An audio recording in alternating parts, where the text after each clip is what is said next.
পরম শ্রদ্ধেয় সভাপতি এবং বৌদ্ধ ভিক্ষু সংঘের পরম শ্রদ্ধেয়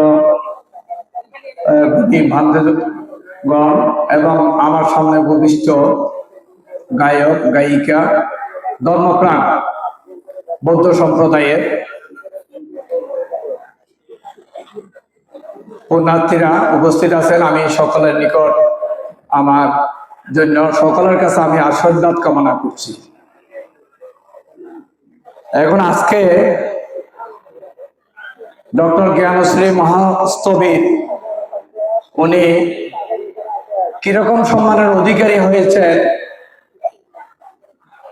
ইহকাল ত্যাগ করার পরেও আজকে অনুষ্ঠান থেকে নয়, উনি যখন দেহ ত্যাগ করেছেন সেই থেকে আজকে পর্যন্ত বা যতক্ষণ পর্যন্ত ওনাকে অন্ত্যেষ্টিক্রিয়া সম্পাদন করা হবে না, এর মাঝখানে আমরা দেখতে পাচ্ছি উনি কি পরিমাণ গুণীজন ওনার ভক্তবৃন্দ রেখে গেছেন। আজকের এই অনুষ্ঠান থেকে আমরা উপলব্ধি করতে পারি, সমাজে গুণীজনদেরকে যদি সম্মান করা হয় তাহলে গুণীজন আরো সৃষ্টি হওয়ার একটা পরিবেশ আমরা দেশে পরিলক্ষিত করতে পারি। এইরকম গুণীজনদেরকে সম্মান প্রদানের মাধ্যমে আমরা আরো গুণীজনদেরকে নিশ্চয় আমরা সামনে পরিলক্ষিত করতে পারব। সম্মানিত উপস্থিতি, আপনারা ইতিমধ্যে জেনেছেন আমি রাউজান সংসদীয় আসনে দাঁড়িপাল্লা প্রতীক নিয়ে নির্বাচনে আপনাদের আশীর্বাদ কামনা করছি। আমি চাই আমাদের বাংলাদেশ তথা রাউজানে সম্প্রীতির একটা রাউজান আমরা যাতে সকলে মিলে করতে পারি, সেই সুযোগটা আপনারা আমাকে যদি দেন তাহলে আমি আপনাদেরকে নিয়ে এই সম্প্রীতির রাউজান গড়ার জন্য আমার জীবনকে উৎসর্গ করার জন্য আমি তৈরি আছি। আমি রাউজানে এই গহিরা এলাকার এই ছেলে, আমাকে যারা চিনেন, এখানে আমাদের অনেক পিসিমাসি আমার আত্মীয়দের মধ্যে আমি অনেককে দেখতে পাচ্ছি। আত্মীয় বলতে গেলে আমার বাড়িটা যেখানে, সেখানে বৌদ্ধ অধ্যুষিত বাড়ি, এক পাশে আমরা মুসলিম আর এক পাশে বৌদ্ধ।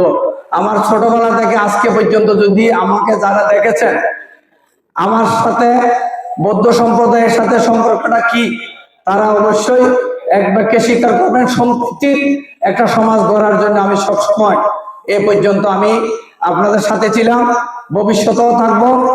আপনারা আমার জন্য আশীর্বাদ করবেন এবং পাশাপাশি আমরা সকলে মিলে সুন্দর একটা রাউজান গড়ার জন্য চেষ্টা চালাবো। বৌদ্ধের বাণী হচ্ছে অহিংসা পরম ধর্ম।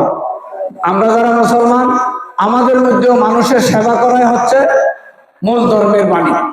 তাইলে মানব প্রেম, মানব সেবা, এগুলো হচ্ছে ধর্মের মৌলিক বাণী। আমরা যারা ধর্মে বিশ্বাসী, তারা যদি ধর্মীয় রীতি নীতি অনুশীলন এগুলো মেনে চলি, তাহলে আমাদের দেশে অশান্তি থাকার কথা নয়। আমরা ধর্ম থেকে বাহিরে গিয়ে মন গড়া কিছু মতবাদ পালন করার কারণে আমাদের ভিতরে দূরত্ব সৃষ্টি হচ্ছে।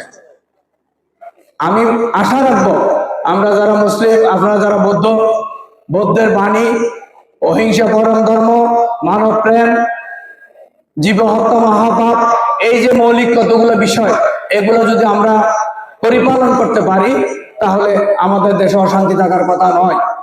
আমরা সকলে মিলে একটা সম্প্রীতির রাউজান করার জন্য, আমরা যারা মুসলিম ধর্মের অনুসারী, আমরা যারা বৌদ্ধ ধর্মের অনুসারী, আমরা যারা হিন্দু ধর্মের অনুসারী, সকলে মিলে একটা সম্প্রীতির রাউজান করার জন্য আপনারা আমার পাশে থাকবেন, আমিও আপনাদের পাশে থাকবো।